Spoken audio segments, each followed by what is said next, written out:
സാഹചര്യമുണ്ട്. എന്തായാലും മന്ത്രി കെ രാജൻ നമ്മളോടൊപ്പം ചേരുകയാണ്. 36 ദിവസം നീണ്ട യാത്രയാണ് സമ്പാദിക്കുന്നത്. എന്ത് തോന്നുന്നു? വലിയ അനുഭവമാണ്. ഒരുപക്ഷെ ലോക ജനാധിപത്യത്തിന്റെ ചരിത്രത്തിൽ ഇതുവരെ ഇല്ലാത്തതുപോലെ ഒരു സദസ്സിലേക്ക് നാട് മുഴുവൻ വരിക, വീടിന്റെ മുമ്പിൽ ക്യാബിനറ്റ് എത്തിച്ചേരുമ്പോൾ ആഹ്ലാദത്തോടെ അതിനെ സ്വീകരിക്കുക.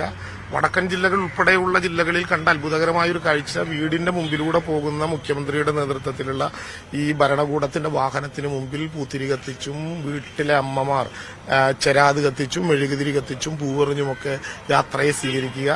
ഒരു ഗവൺമെന്റിനെ കേരളം അതിന്റെ വീട്ടുമുറ്റത്തേക്ക് സ്വീകരിക്കുന്ന ഒരു അനുഭവം. അല്ല, ഈ വീട്ടുമുറ്റത്തേക്ക് സ്വീകരിക്കുന്ന ഒരു സാഹചര്യം ഉണ്ടാകുന്നെന്ന് പറയുമ്പോൾ ഇത്തരത്തിൽ ഒരു മുഖ്യമന്ത്രിയും മന്ത്രിമാരും ഒരുപക്ഷെ സമാനതകളില്ലാത്ത ഒരു യാത്ര തന്നെയായിരിക്കാം. പക്ഷെ അതിനോടുണ്ടാകുന്ന പ്രതികരണങ്ങളും അല്ലെങ്കിൽ പ്രതിഷേധങ്ങളും സമാനതകളില്ലാത്ത തരത്തിലേക്ക് മാറുന്നതായി താങ്കൾക്ക് തോന്നുന്നു? നിങ്ങൾ രണ്ടും എടുത്തു നോക്കിക്കോ. കേരളത്തിലുണ്ടായിരുന്ന പ്രതിഷേധങ്ങളുടെ എണ്ണം ഇപ്പോ നേരത്തെ തുടക്കത്തിൽ തന്നെ പ്രഖ്യാപിച്ചത് ഈ സദസ്സ് ഞങ്ങളെല്ലാവരെയും സ്വാഗതം ചെയ്യുകയാണ് ചെയ്തത്. കേരളത്തിലെ മുഖ്യമന്ത്രിയും മന്ത്രിമാരും സഞ്ചരിച്ച വാഹനത്തിന്റെ തലയ്ക്ക് മീതെയുള്ള കൊടി കമ്മ്യൂണിസ്റ്റ് പാർട്ടിയുടെയോ ഇടതുപക്ഷ ജനാധിപത്യ മുന്നണിയുടെയോ കൊടിയല്ല, ഭാരതത്തിന്റെ ഭരണഘടനയുടെ ഭാഗമായിട്ടുള്ള നമ്മുടെ അഭിമാനകരമായിട്ടുള്ള പതാകയാണ്. അപ്പോൾ ആ പതാക ഉയർത്തിപ്പിടിച്ചുകൊണ്ട് കേരളത്തിന്റെ അവകാശത്തിന് വേണ്ടി നടത്തുന്ന ഒരു സമരത്തിന് എല്ലാ പോയിന്റിലും ഞങ്ങൾ ഇതിലെ കൂടുതൽ ആളുകളെ കൂട്ടി അതാത് സ്ഥലങ്ങളിൽ കുറ്റവിചാരണ സദസ്സ് നടത്തും. എന്താ കുറ്റവിചാരണ സദസ്സിന്റെ സ്ഥിതി?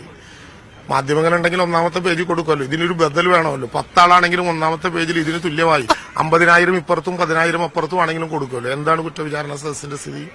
കേരളത്തിലുണ്ടായ കരിങ്കൊടി പ്രകടനങ്ങൾ, ഞങ്ങളിതിലല്ല കരിങ്കൊടി പ്രകടനങ്ങൾ നടത്തോട്ടെ. ആ കരിങ്കൊടി പ്രകടനത്തിലെ പങ്കാളിത്തവും പ്രശ്നമല്ല. പക്ഷെ ആ കരിങ്കൊടി പ്രകടനങ്ങൾ ഉണ്ടായ സ്ഥലങ്ങൾ ഏതൊക്കെയാണ്? ആ കരിങ്കൊടി പ്രകടനങ്ങൾ ഉണ്ടായ രീതികൾ എന്തൊക്കെയാണ്? ഇപ്പുറത്ത് ഈ സദസ്സിൽ ഒത്തുചേർന്ന ജനങ്ങൾ എത്രയാണ്? ആ ജനങ്ങളെ അശ്ലീലമാണെന്ന് പ്രഖ്യാപിച്ചവർ ഞങ്ങളെല്ലായിടത്തും ആദ്യ കേന്ദ്രങ്ങളിലെല്ലായിടത്തും നമ്മുടെ ആകാശ കാഴ്ചകൾ എടുത്തിട്ടുണ്ടല്ലോ.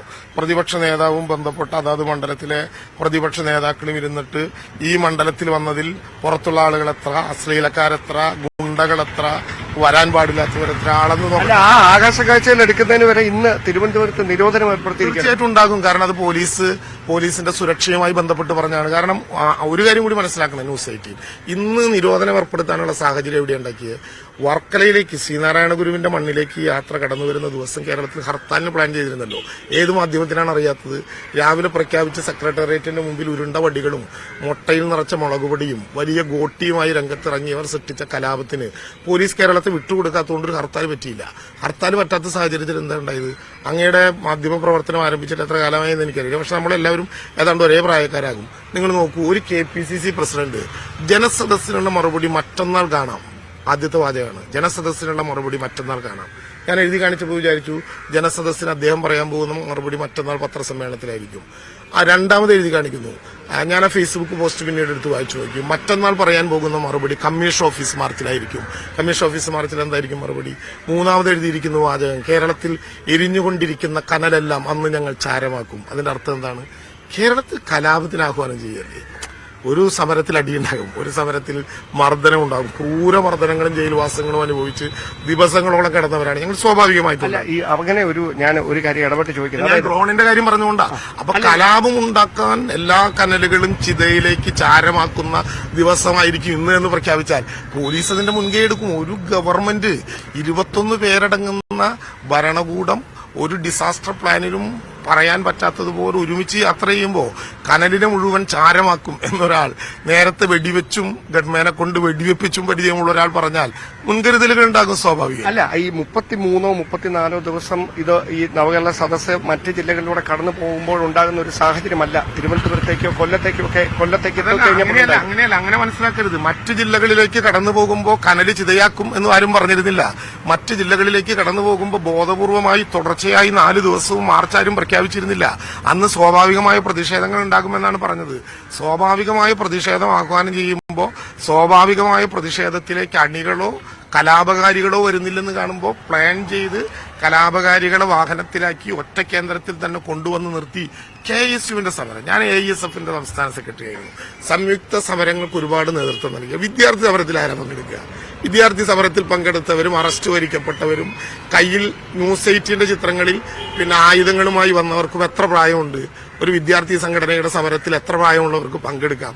അപ്പൊ കലാപം തിരുവനന്തപുരത്ത് വന്നപ്പോഴാണ് ഉണ്ടായത്. അതുകൊണ്ട് തയ്യാറെടുപ്പ് ശക്തമായിട്ടുണ്ടാകും. അതിങ്ങനെ പ്ലാൻ ചെയ്യുകയാണ്. കാസർഗോഡ് നിന്ന് വരുമ്പോൾ കല്ലാശ്ശേരിയിൽ നിന്ന് ആദ്യ സമരം. കല്ലാശ്ശേരി എന്താ വല്ല രക്തസാക്ഷി കേന്ദ്രമാണോ? കല്ലാശ്ശേരിയിൽ നിന്നാണോ യാത്ര ആരംഭിച്ചത്? അപ്പൊ ഒരു സ്ഥലത്ത് നിന്ന് ആരോ തുടങ്ങി, അതിലിത്തിരി വാർത്ത കിട്ടി, അതുമ്മ കയറി അങ്ങ് പിടിക്കാം. ഗവൺമെന്റിനെ ആക്രമിക്കാൻ വെച്ച എല്ലാ ഉണ്ടയും ചീറ്റിപ്പോയി. എന്നാൽ പിന്നെ കേരളത്തിന്റെ തലസ്ഥാനത്തേക്ക് വരുമ്പോൾ ഒരു ഹർത്താലാകാം. അതിന് കേരളത്തെ ഞങ്ങൾ വിട്ടു. അല്ല, മറ്റൊരു ഏറ്റവും പ്രധാനപ്പെട്ട ഒരു കാര്യം, ഈ കോൺഗ്രസ് പ്രവർത്തകർ മാത്രം തുടക്കമിട്ട ഒരു പ്രതിഷേധം കൊല്ലത്തിനപ്പുറത്തേക്ക് എത്തുമ്പോഴാണ് യുവമോർച്ച പ്രവർത്തകർ കൂടി ഏറ്റെടുത്ത്. അതാണ് ഇതിന്റെ യഥാർത്ഥ കാര്യം. സമരത്തിൽ യുവമോർച്ച പങ്കെടുക്കുന്നതിന്റെ അർത്ഥം ഞങ്ങൾക്ക് മനസ്സിലാകും. കാരണം കേന്ദ്ര ഗവൺമെന്റിനെതിരാണ് ഈ സമരം. കേരളത്തിന്റെ അവകാശം നിഷേധിക്കുന്ന കേന്ദ്ര ഗവൺമെന്റിനെതിരെ സമരം നടത്തുമ്പോൾ യഥാർത്ഥത്തിൽ കേരളത്തിന് ഇത് കിട്ടേണ്ടതല്ലേ? യഥാർത്ഥത്തിൽ 1,07,532 കോടി രൂപ ഞങ്ങളുടെ മാമന്മാര് ഞങ്ങൾക്ക് തരാതെ പിടിച്ചു വെച്ചിരിക്കുന്നത് എന്താണെന്നുള്ള കൺഫ്യൂഷനിലായിരുന്നു യുവമോർച്ച.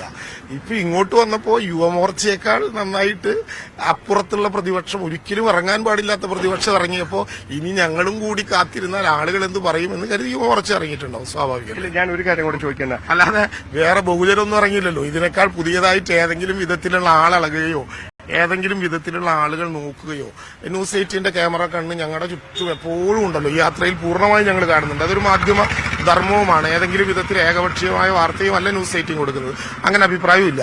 ആ ചുറ്റിത്തിരിഞ്ഞ് നടക്കുന്ന കൂട്ടത്തിൽ ഈ 140 നിയോജക മണ്ഡലങ്ങളിലും നടക്കുന്ന ജനസദസ്സിന്റെ അതേ സ്ഥലത്ത് അതിനേക്കാൾ കൂടുതൽ ആളെ വെച്ച് നടത്തുന്ന കുറ്റവിചാരണ സദസ്സ് ഒന്നും കേൾക്കാനില്ല. ഞങ്ങൾ കാണാത്തതുകൊണ്ടുള്ള കുഴപ്പമാണോ എന്നറിയില്ല. ആദ്യം കുറേശ്ശെ ആളെയൊക്കെ വെച്ചിട്ട് 13 കേന്ദ്രത്തിലോ മറ്റോ കണ്ടില്ല. ഇപ്പൊ ഒന്നും കേൾക്കാനില്ല. അല്ല, ഈ പ്രതിഷേധങ്ങൾ ഈ കരിങ്ങോടി പറ്റിയാവോ? അല്ല, ജനാധിപത്യപരമായ വഴിയിൽ എന്ത് പറ്റി? അല്ല, അതിന്റെ സമാപനം എന്താവും നമുക്ക് DGP ഓഫീസിന് സമീപത്തൊരു അല്പസമയത്തിനകം അറിയാൻ കഴിയുമെന്നാണ് പ്രതീക്ഷിക്കുന്നത്. അല്ല, ഒരു കാര്യം കൂടി ചോദിക്കാം. ഞാൻ സമാപിക്കാൻ അത് എല്ലായിടത്തും നടന്നോ? അത് നടന്നുകൊണ്ടിരിക്കുന്നേ ഉള്ളൂ. ഞങ്ങൾ 135 ഇടത്ത് കഴിഞ്ഞു. അത് എത്ര ഇടത്ത് കഴിഞ്ഞു? അതിനെപ്പറ്റി വ്യക്തമായ ധാരണയില്ല. തീർച്ചയായിട്ടും. അപ്പൊ ഞാൻ ഒരു കാര്യം കൂടി ചോദിക്കണം. ഇന്ന് 23-ാം തീയതി ആയിരിക്കുന്നു. 2 ദിവസത്തിനപ്പുറത്ത് ക്രൈസ്തവർ ക്രിസ്മസ് ആഘോഷിക്കാൻ പോകുന്നു. ആ ആഘോഷങ്ങൾക്കിടയിലാണ് ഇത്തരത്തിൽ ഈ വലിയ തരത്തിലുള്ള സംഘർഷങ്ങളും മറ്റുമൊക്കെ ഉണ്ടാകുന്ന ഒരു സാഹചര്യം ഉണ്ടാകുന്നത്. അപ്പൊ ഈ ഒരു പശ്ചാത്തലത്തിൽ ഇന്നലെ അടക്കം ഈ ഇടതുപക്ഷ അനുഭാവികളും പ്രവർത്തകരുമൊക്കെ യൂത്ത് കോൺഗ്രസ് പ്രവർത്തകരുടെ വീട് അടിച്ചു തകർക്കുന്ന തരത്തിലുള്ള ദൃശ്യങ്ങളൊക്കെ പുറത്തു വരുന്ന ഒരു പശ്ചാത്തലം. ചില ഒറ്റപ്പെട്ട സംഭവങ്ങൾ ഉണ്ടാകും. ആ ഒറ്റപ്പെട്ട സംഭവങ്ങൾ ശരിയാണെന്ന പക്ഷവും ഞങ്ങൾക്കില്ല. ഇത്തരം സംഭവങ്ങൾ നേരത്തെ ഉണ്ടായിട്ടുണ്ട്. അതുകൊണ്ട് ഇത് ന്യായീകരിക്കണമെന്ന അഭിപ്രായമില്ല. അതുകൊണ്ട് കലാപത്തിന് ആഹ്വാനം ചെയ്തവർ തന്നെ തിരിച്ചറിയുക. കേരളത്തെ ക്രിസ്തുവിന്റെ ഒരു മഹനീയമായ പ്രത്യാശയുടെ ആഘോഷങ്ങളിലേക്ക് പോകുമ്പോൾ ഇന്നു തന്നെ കനലിൽ ചിതയാക്കാൻ എന്തിനു വേണ്ടി സമയം കണ്ടെത്തിയെന്ന് അവർ തന്നെ ചിന്തിക്കുന്നതായിരിക്കും നല്ലത്. ഓക്കെ, അപ്പൊ എന്തായാലും എല്ലാ ആശംസകളും. ഓക്കെ, മന്ത്രി കെ രാജന്റെ പ്രതികരണം കേട്ടല്ലോ. അദ്ദേഹം വളരെ ആവേശത്തോടെയാണ് 36 ദിവസം നീണ്ട യാത്ര സമാപിക്കുമ്പോൾ ഏത് തരത്തിലായിരിക്കണം, എങ്ങനെയാകണം കാര്യങ്ങൾ, ഈ പ്രതിപക്ഷ പ്രതിഷേധങ്ങൾ എങ്ങനെയാകണം എന്ന തരത്തിലൊക്കെ അദ്ദേഹം നടത്തിയ പ്രതികരണങ്ങളാണ് കണ്ടുകൊണ്ടിരുന്നത്. മന്ത്രി സജി ചെറിയാൻ ഇവിടെ ചായ കുടിക്കാൻ എത്തിയതാണ് എന്ന് തോന്നുന്നു. മിനിസ്റ്ററെ.